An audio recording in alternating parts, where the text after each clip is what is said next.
what would you say are the critical factors to a BC implementation?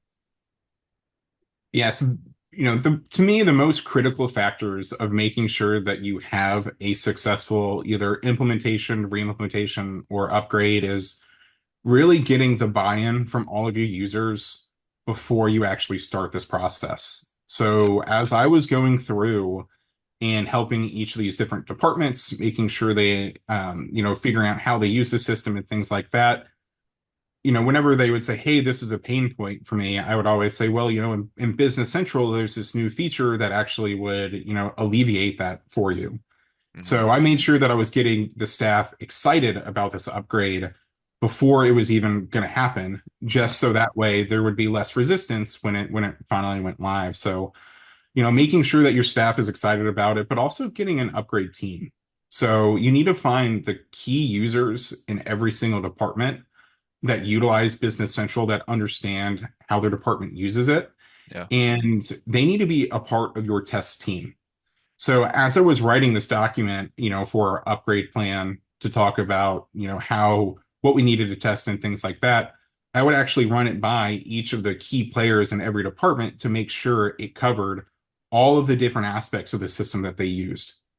And so when it came time for go live, what I would do is I would just, separate out each of the different test plan sections to the different departments. And I'd say, hey, run through this for me. Just verify that every test step passes. And if it's good, then, we can move forward with the go live this weekend. Yeah. So making sure that you have that upgrade team and a good test plan too. That is the key thing that you need in order to be able to pull off a successful upgrade. And there's no way around that. Yeah.